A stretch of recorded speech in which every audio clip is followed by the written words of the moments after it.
야고보서 2장 1절에서 9절 함께 읽도록 하겠습니다. 야고보서 2장 1절에서 9절.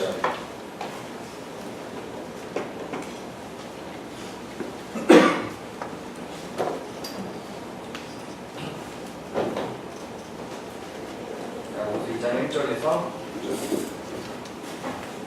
제가 1절 읽고 여러분 2절 읽고 교독하시겠습니다. 내 형제들아, 영광의 주 곧 우리 주 예수 그리스도에 대한 믿음을 너희가 가졌으니 사람을 차별하여 대하지 말라. 만일 너희가 예수님과 진리와 원하는 사람이 오고 원하는 것을 강한 사람이 오되 너희가 아름다운 옷을 입은 자를 눈여겨보고 마르되 여기 좋은 자리에 앉으소서 하고 또 가난한 자에게 마르되 너는 거기 서 있든지 내 발등상 아래에 앉으라 하면 너희들이 서로 서야하며 각자가 내 사랑하는 형제들아, 들을지어다. 하나님이 세상에서 가난한 자를 택하사 믿음에 부유하게 하시고 또 자기를 사랑하는 자들에게 약속하신 나라를 상속으로 받게 하지 아니하셨느냐. 너희는 그리와 가난한 자를 없애려다 저자는 너희를 억압하며 저도를 받지 아니하느냐.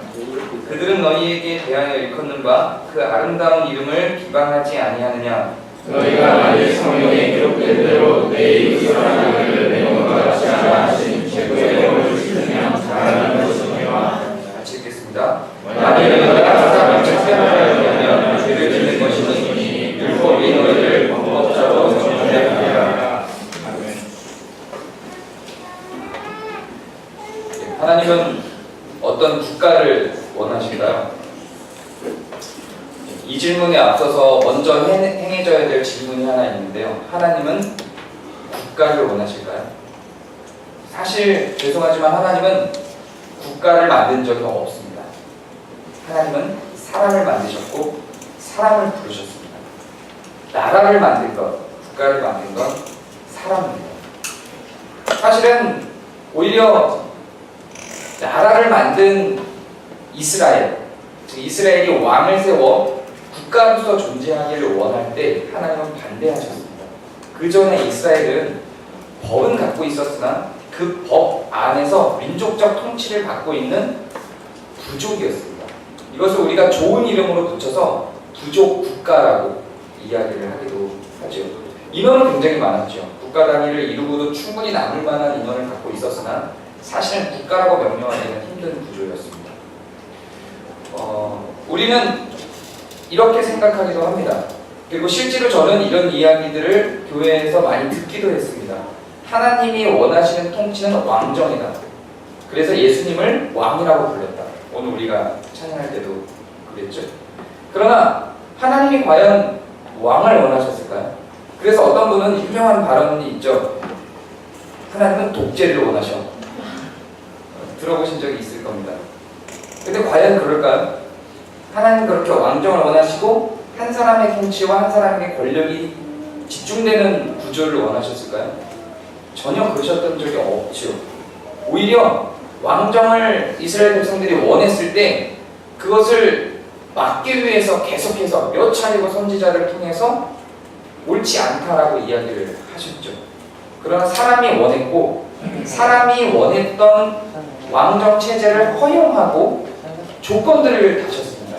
너희들이 왕정을 하려거든 이러한 것들을 지켜라 라고 여러 조건들을 다셨죠.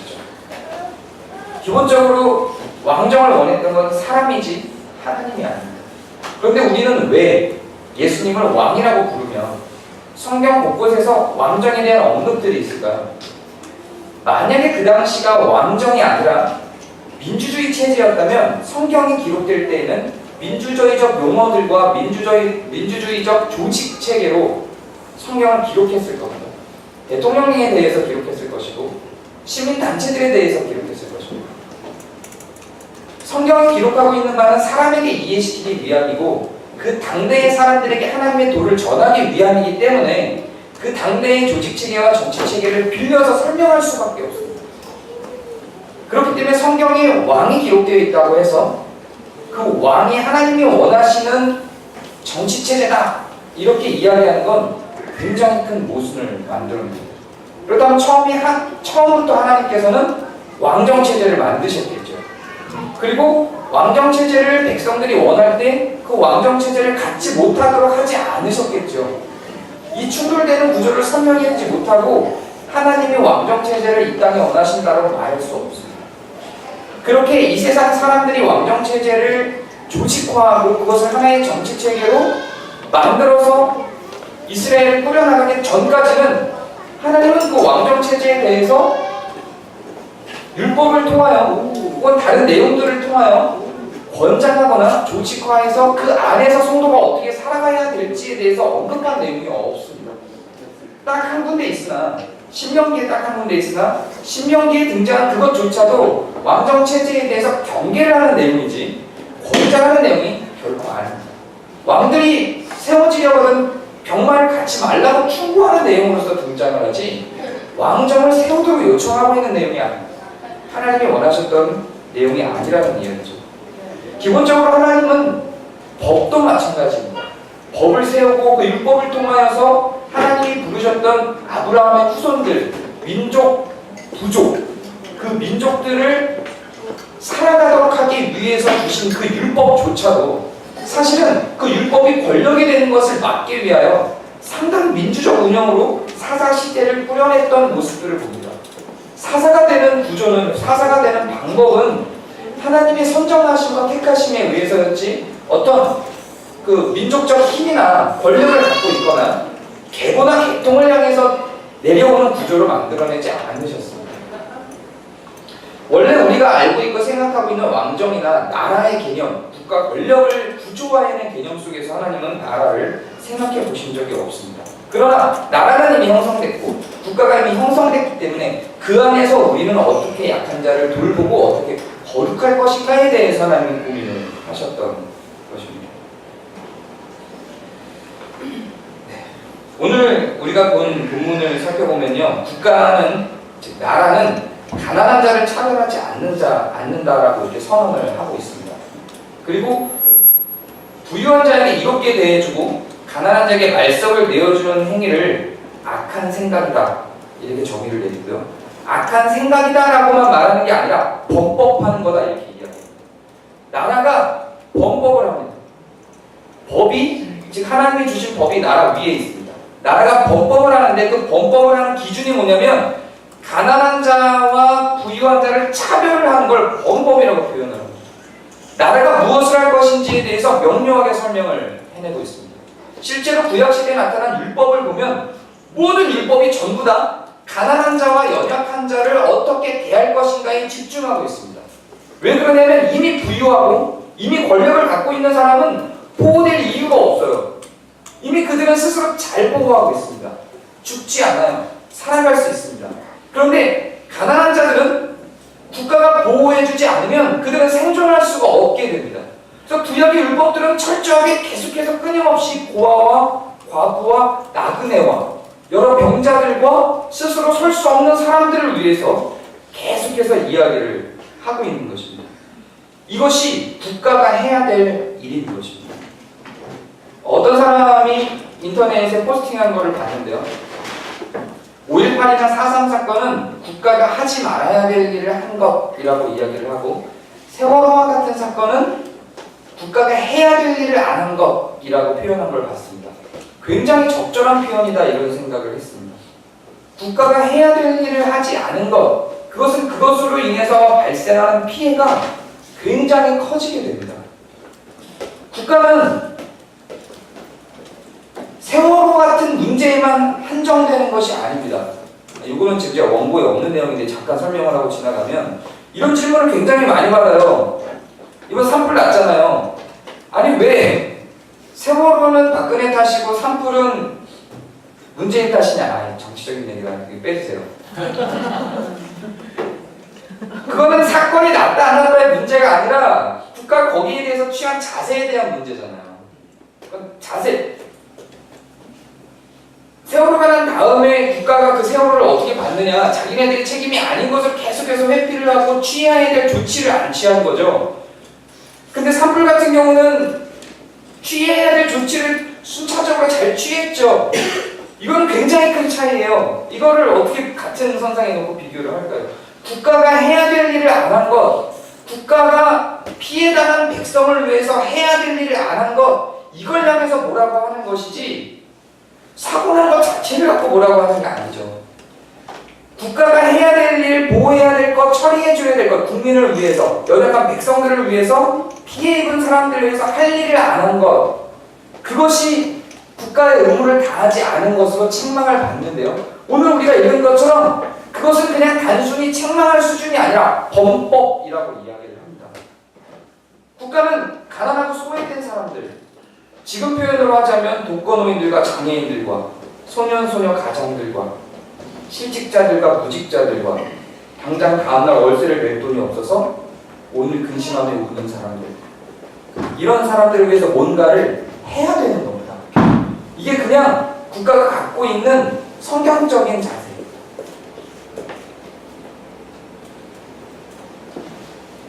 이미 힘이 있는 사람들은 누가 굳이 보호해주지 않아도 사실은 그들 스스로 생존할 수 있는 능력이 없습니다. 힘이 없고 돈이 없어서 송사하지 못하고 억울하게 당하는 사람들, 이런 사람들한테 눈을 돌리고 이런 사람들을 보호하기 위해서 조치를 취해주는 것이 나라의 할 일입니다. 최소한 성경적으로는 그렇습니다. 우리나라는 기독교 국가가 아닙니다. 그렇기 때문에 우리나라가 이렇게 하지 않는 것에 대해서 뭐라고 말할 수 없습니다. 우리나라는 우리나라가 갖고 있는 어떤 목적이 있습니다.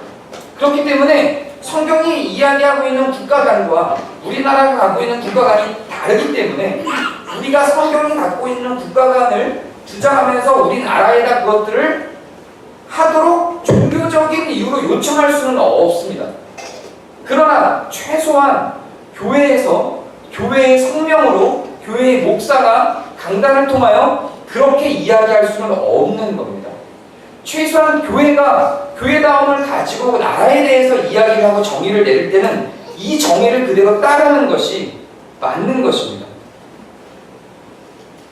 지금 사회는 여러 노조들이 있습니다. 여러 사회단체들이 있습니다. 아까 제가 언급했던 여러 노동자들과 사회적 약자들을 보호하기 위한 여러 사회단체들과 노조들이 있습니다.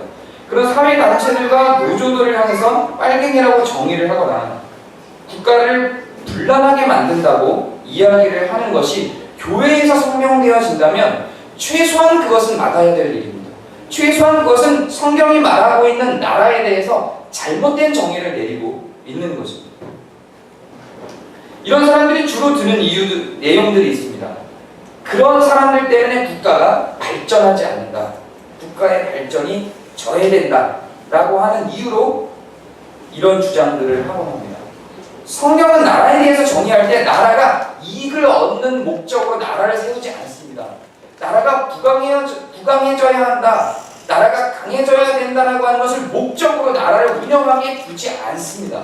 성경이 목적하고 있는 나라의 원리는 의로움입니다. 정의를 실현하는 것입니다. 그것이 나라의 역할입니다. 그런데 나라의 부강함을 막는 구조라고 해서 약자들을 돌보기 위한 사회단체나 노조를 비하하는 것은 성경적인 국가관을 전혀 이해하지 못하고 있는 것입니다. 제가 다른 부분에 있어서는 굉장히 존경하는 미국의 한 목사님이 있습니다. 물론 우리나라에도 굉장히 똑같은 상황이 많은데요. 존 파이퍼라고 하는 목사님이 있는데 이분은 다른 부분은 뭐 구원론이라든가 여러 가지 신론이라든가 여러 가지에서는 수많은 도움을 제가 받고 여러 인사이트들을 얻습니다만 이런 정치적인 모습이나 국가관에 있어서는 굉장히 다른 모습을 갖고 있습니다. 그 사람이 제가 아까 얘기했던 그런 방식의 국가관을 이야기합니다. 종교하고 정치는 분리되어야 하며 그리고 정치적인 입장에서 본인의 이야기를 하자면 이라고 하면서 이런 나라의 부강함이 되어져야 되는 입장에 대해서 거기에 저항하는 것 그리고 나라에 반대되는 어떤 의견들을 피력하며 사회단체를 구성하는 것에 대해서 부정적인 표현을 합니다. 그런데 그 부정적인 표현을 하는 것에 있어서 칼빈의 이야기를 굉장히 많이 듭니다. 그 사람은 아주 전통적인 그리고 유명한 칼빈주의자이기 때문에 그렇습니다. 그런데 칼빈의 이해를 드는데 그 칼빈이 어떤 사상을 갖고 오냐면 칼빈에 대한 하나님의 주권 사상과 하나님이 이 세상의 모든 것들을 대열하고 통치한다는 사상을 가지고 옵니다. 칼빈이 했던 설교나 그가 했던 주석이나 그의 말과 그의 문장을 가져오는 게 아니라 그 그의 사상을 가져와서 그의 사상을 빗대어 이런 정치적인 이야기를 하곤 합니다. 그런데 정말로 그럴까요? 정말로 칼빈이 굳이 칼빈을 보지 않고 성경을 통해서도 얼마든지 논증할 수 있지만 그러한 보수주의자들이 많이 드는 예 중에 칼빈의 예들이 워낙 많기 때문에 제가 칼빈의 문장을 가지고 와서 한번 말씀을 드려보고자 합니다. 칼빈은 나라에 대해서 이야기할 때 이렇게 이야기를 합니다. 약한 자가 가혹한 대우를 받을 때 강한 자가 이기지 못하도록 중지하는 것이 국가의 의무라고 이야기합니다. 이 워딩을 잘 들어보세요. 약한 자가 가혹한 대우를 받을 때 강한 자가 이기지 못하도록 중지하는 것, 이게 나라의 의무입니다. 약한 자가 가혹한 대우를 받을 때 강한 자가 이기지 못하도록 중지하는 것. 그런데 여기에는 한 중요한 일이 발생을 합니다. 그것은 악을 행하려 하는 강한 자를 노하게 하지 않고는 이루어질 수 없다. 이렇게까지 이야기합니다. 약한 자가 가혹한 대우를 받을 때 강한 자가 이기지 못하도록 국가가 중재를 해야 되는데 그렇게 하려면 부유하고 강한 자들이 노한대요. 불가피하게 발생할 수밖에 없는 일이다라고 이야기를 하는 겁니다. 그러니까 약한 자들은 죽었다 깨나도 이런 가혹한 대우에 대해서 강한 자들을 이길 수가 없어요. 그거를 국가가 중재해야 한다라고 이야기를 했다는 겁니다. 파이퍼 목사님이 얘기했던 국가관하고는 굉장히 다른 언급을 사실상 칼빈은 하고 있습니다. 아까도 말씀드렸지만 우리나라는 기독교 국가가 아닙니다. 그러니까 교회의 이름으로 이것을 국가에 강요할 수는 없습니다. 기독교가 정부가 아니고 우리나라는 기독교 국가가 아니니까요. 그럼 정부가 약한 자들을 보호하지 못하고 국가가 해야 될 일, 국가의 의무로 이야기하고 있는 이런 부분들을 수행하지 못할 때 성도는 어떻게 해야 합니까? 교회는 어떻게 해야 합니까? 이 부분에 대해서도 칼빈이 이렇게 기록하고 있습니다. 정의가 국가의 완악함으로 침범당하고 있을 때 우리는 결코 침묵을 지켜서는 안 된다. 이렇게 이야기합니다. 왜냐하면 이 경우에 있어서 침묵은 일종의 승낙이기 때문이다. 멋있지 않나요? 이해가 되시죠? 침묵을 지키는 건 국가가 부당할 때, 국가가 제 역할을 하지 못하고 있을 때 침묵을 지키는 건 그 침묵은 곧 일종의 승낙이라고 이야기를 하고 있습니다. 승낙해서는 안 된다라는 겁니다.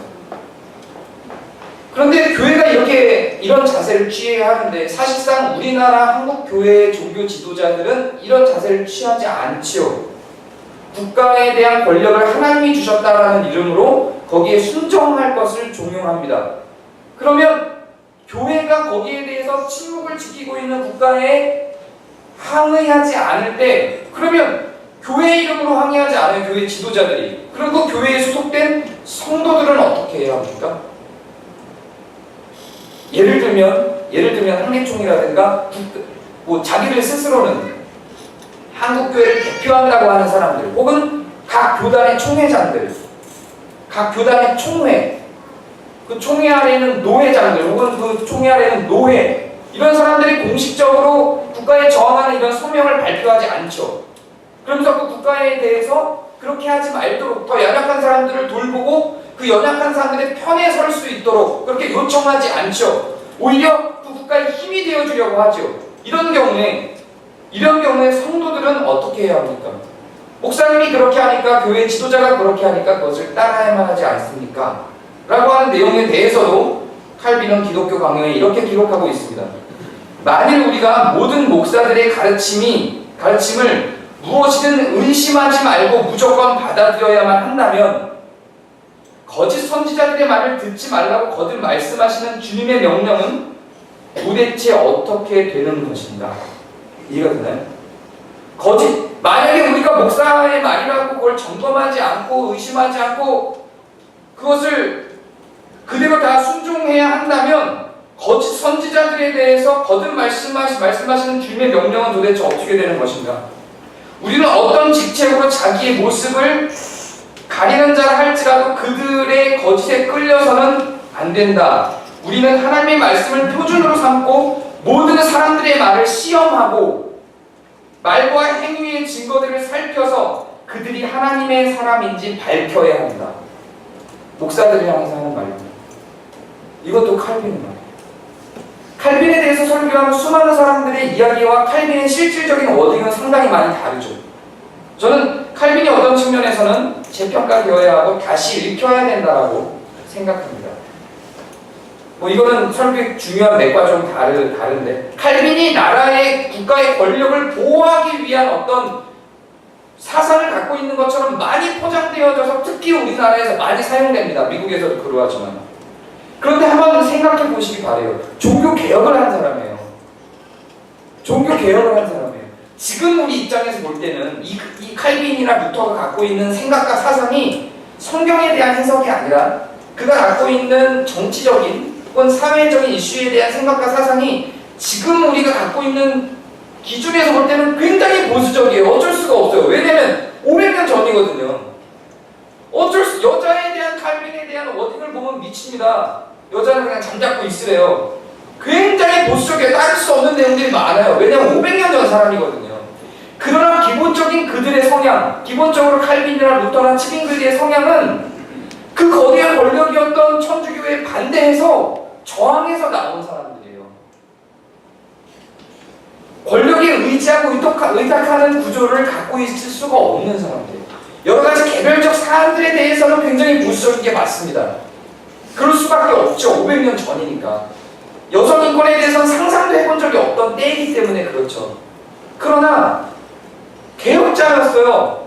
국가보다 더 큰 권력이었던 천주교에 저항해서 나온 사람들이에요.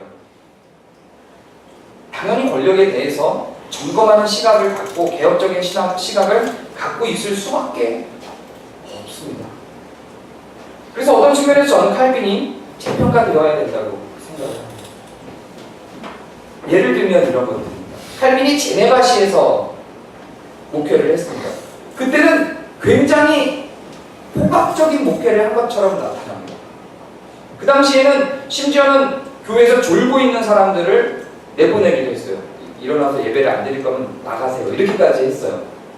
그거를 칼빈의 목회일지나 이런 것들을 통해서는 그렇게 등장을 하지만 이제 칼빈을 모함하려고 하는 사람들의 경우는 뭐 그 사람을 무슨 감옥에 가뒀다 뭐 이렇게까지 이야기를 해요. 근데 그건 전혀 기록은 없어요. 상상해요, 상상. 그렇게 할 수가 없어요. 목회자였어요. 한 500명 정도 되는 교회 목회자였어요. 정치적인 결정을 내릴 수 있는 권한이 없었고 정치인들이, 의원들이 의뢰를 할 때 거기에 대한 신학적인 답변을 줬을 뿐이고 심지어는 나중에는 의원들한테 추방을 당하기도 해요. 근데 이 사람이, 이 칼빈이 제네바에서 그렇게 큰 교회에 목회만 했던 게 아니라 난민들에 대한 목회도 했었던 적이 있습니다. 그거는 우리나라에 번역되거나 연구되어 오지 않았어요. 최근에서야 비로소 그 칼빈의 난민 목회에 대한 내용들이 최근에서야 연구되고 있어요. 거의 작년부터 연구된 지가 얼마 안 돼요. 근데 그 난민들을 위한 목회를 할 때는 완전히 다른 자세를 취합니다. 제네바시에서 목회할 때는 예배의 순서를 다 지켜야 되고 다 이렇게 얘기를 하지만 난민들 목회할 때는 예배 순서 전혀 없었어요. 그냥 설교하고 나눔으로 끝나기도 했어요. 좀 약간의 유두리가 있었던 거죠. 그래서 어떤 한쪽 측면만 볼 수는 없고 이런 보수주의자들이 활용한 칼빈의 워딩들을 혹은 그의 가치나 사상들을 완전히 재평가해야 된다고 저는 생각을 합니다. 이런 칼빈의 말에 보네포도 동의를 하면서 이런 주장을 합니다. 칼빈은 이렇게 이야기를 합니다. 이런 내용들, 국가에 대한 이런 개념들이 바로 성도들의 십자가다라고 얘기를 하면서 십자가를 믿는 것과 십자가를 지는 것은 분리될 수 없으며 이거 되시나요? 십자가를 믿는 것과 십자가를 지는 것은 분리될 수 없다. 믿음과 행위가 분리될 수 없다는 이야기입니다. 이건 칼빈 얘기가 아니고 보네포 얘기예요. 칼빈의 이런 가르침들에 동의를 하는 입장에서 연결해서 하는 이야기입니다. 정의를 위해 가난한 자들의 편에 서고 억압받는 자들을 돌아보고 이를 위해 권력에 저항하는 것이 십자가를 지는 성도와 교회의 고난이라고 이야기를 합니다. 그리스도의 십자가에 동참을 한다는 건 그리스도의 도를 지식적으로 배우는 것을 의미하지 않습니다. 지식적으로 배우는 건 기독교인이 아니어도 얼마든지 할 수 있어요. 학교 가서 얼마든지 할 수 있고 미션스쿨 나온 사람들은 얼마든지 배울 수 있습니다. 지식을 아는 건 중요한 게 아니에요. 네, 중요하죠. 근데 그게 내 삶으로 십자가를 실제로 지는 것으로 나타나기 위해서 이것을 배우는 것이지 알고 내 안에 지식을 쌓기 위해서 배우는 게 아닙니다. 지식이 쌓이면 삶이 변하는 게 맞는 구조인 겁니다. 그 지식을 따라서 내가 움직이는 게 맞는 구조인 것입니다. 만약에 가난한 자들과 소외된 자들을 위해서 살아가도록 그렇게 요청하고 그거를 향한 지식이 하나님의 율법이 내 안에 쌓이면 그렇게 살아가도록 고군분투하는 것이 맞는 겁니다. 굉장히 멋있는 변명 중에 이런 변명이 있죠. 우리는 죄인이라. 성경에 있는 말씀들을 온전히 따를 수 있는 능력이 있습니다. 없지 않아요. 우리 안에 성령이 있고 그 성령이, 그리고 우리 안에 말씀이 있고 그 말씀이 우리를 그걸 따라 살 수 있는, 십자가를 질 수 있는 삶으로 이끌어간다고 성경은 이야기하고 있습니다. 그것을 할 수 없다라고 말하는 것은 거짓된 증언입니다. 그렇지 않습니다. 성경이 말하고 있는 바를 봐주시기 바랍니다.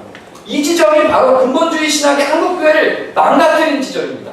우리는 할 수 없는 죄인이라고 하는 말이 그리스도가 죽을 수밖에 없는 근거로 사용되는 것이지 우리가 안 해도 되는 변명으로 사용되는 게 아닙니다.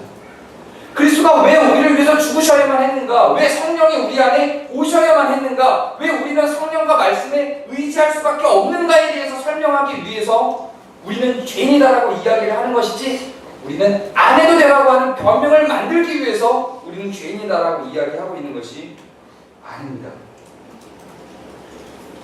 이렇게 물을 수도 있을 겁니다. 그러면 주님은 계속 성경은 가난한 자들, 소외된 자들을 위해서 계속 이야기하고 있잖아요. 그러면 주님은 부자들을 위해서는 죽지 않으셨습니까?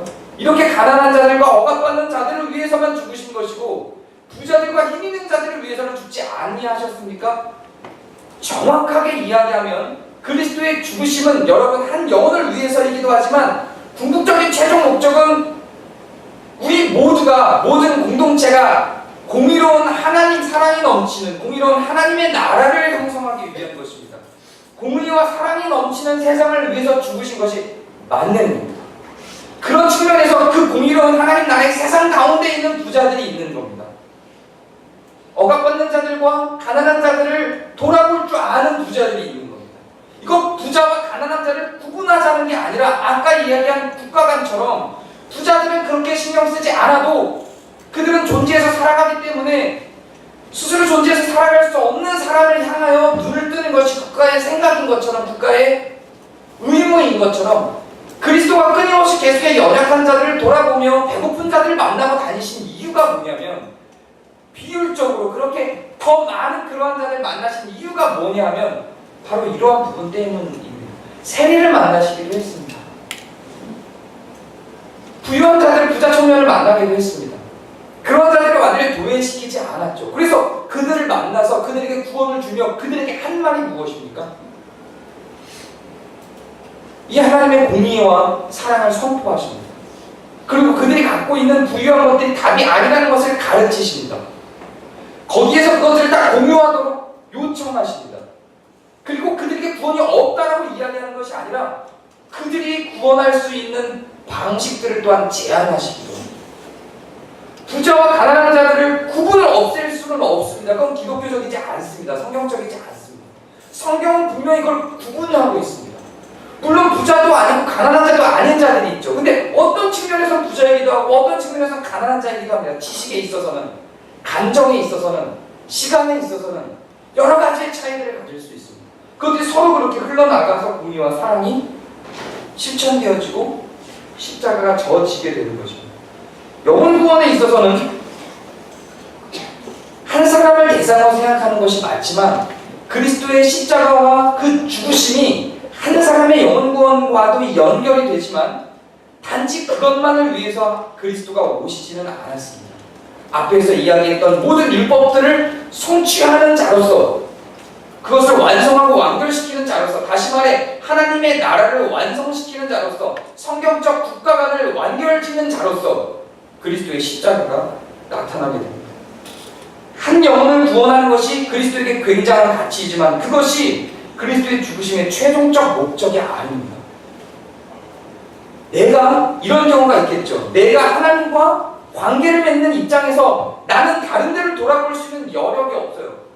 그럴 때는 1차적으로 우리는 나와 그리스도와 1대1 관계 속에서 고민할 수밖에 없고, 그것이 지금의 내 삶의 전체를 장악하고 있을 수밖에 없고, 거기에 몰입할 수밖에 없어요. 그런 사람이 있습니다. 그런데 그 단계가 지나서 그리스도가 나의 주인이 되셨고, 내 삶이 그리스도에게 바쳐지기로 결정된 순간부터는 이제는 그와 나의 1대1 관계 속에서 다른 모든 주변의 것들은 어떠해도 상관없다는 자세로 살아가는 것은 그리스도께 순복하여 그의 삶 속으로 내가 들어가기로 결단한 십자가를 지는 자로서 살아가는 것은 최소한 아닙니다. 이런 것은 처음에 한 다리를 걸치는 것이며, 하나님의 입장에서 한 생명의 영원히 가치가 없다는 것이 아니라 이건 결과로 나타나는 것이지 목적은 아닙니다. 이제 고난주간이 시작이 됩니다. 사실은 고난주간이라고 하는 절기가 따로 있는 것을 저는 달가워하지 않습니다. 사실은 부활절이라고 하는 절기가 따로 있는 것, 크리스마스라고 하는 절기가 따로 있는 것에 저는 그리 깊이 동의하지는 않습니다. 그러나 그나마 이것이 있어야 우리의 기념되어지고 기억할 수 있기 때문에 이 절기를 지키기는 합니다. 그러나 고난주간에만 고난에 참여하는 것에 대해서는 저는 굉장히 회의적입니다. 이번 고난주간에는 우리가 조금 더 그리스도의 고난이 무엇인지를 떠나서 성도의 고난이 무엇인지에 대해서 고민해보는 시간을 좀 갖기를 원합니다. 그리스도에 대한 고난과 그리스도의 십자가는 너무 많이 한국교회가 고민을 했습니다. 처음에 교회에 오시는 분들이 있고 믿음 생활 처음 시작하시는 분들에게 우리는 그리스도의 십자가와 그리스도의 역할에 대해서, 십자가의 역할에 대해서 충분히 설명이 되어줘야 합니다. 그러나 그리고 우리가 살아가는 인생 속에서 그리로 계속해서 끊임없이 돌아가야 되는 것도 맞습니다. 그러나 우리가 그리스도의 십자가로 돌아가야 된다는 것이 우리는 십자가를 짓지 않아도 된다는 변명이 되는 건 아닙니다. 우리가 그리스도의 십자가로 돌아가는 이유는 우리도 십자가 가운데에서 살아가는 것. 우리가 그리스도의 고난으로 돌아가는 이유는 우리도 고난 가운데로 들어가기 위한, 부담을 갖기 위한 걸음인 것입니다. 여기에 생명이 있습니다. 이것이 사실은 우리에게 기쁨이 됩니다. 이것이 우리에게 복을 줍니다. 결코 물질적인 복을 의미하는 것이 아닙니다. 그렇게 고난에 동참하면 나는 부유해진다를 의미하는 게 아닙니다. 그 고난에 대한 동참이 복입니다. 우리의 삶이 고난으로 점철되어야 하는 이유가 여기 있습니다. 그리고 정의의 눈을 뜨고 사랑의 눈을 뜨는 자들은 그의 발걸음들이 고난일 수밖에 없는 것입니다. 굉장히 파렴치하죠. 제가 그렇게 얘기합니다. 같이 고민을 좀 해보는 시간을 갖기를 원합니다. 그래서 여러분의 삶은, 우리 도함공동체 교회는 어떻게 고난을 받을 것인가, 어떻게 십자가에 동참할 것인가를 진지하게 고민해보는 고난주간이 되기를 바랍니다. 되게 부담돼요 이거. 이런 설교가. 그렇다고 여러분이 기쁘게 살아가는 것을 폄훼하거나 여러분의 삶의 목적을 향해 달려가는 것을 폄훼하는 게 아닙니다. 충분히 그러해야 하고 이분법적으로 둘 수 없어요. 이게 미안해요. 오해가 없는데 이분법적으로 설명할 수 없습니다. 고난에 동참하기 위해서 여러분의 삶을 포기하라는 게 아닙니다. 우리는 이 두 개를 같이 갈 수 있어요. 같이 가는 게 그리고 맞는 겁니다. 여러분의 삶을 사시고 그 삶의 여정 속에서 우리는 어떻게 고난에 동참하실까를 고민하는 겁니다. 이렇게 가는 것이지 고난에 동참한다는 것이 삶을 포기하고 여러분의 복과 기쁨을 포기하라는 의미가 아닙니다. 이 두 개는 잘 구분을 좀 해주셨으면 좋겠습니다. 제가 기도하겠습니다.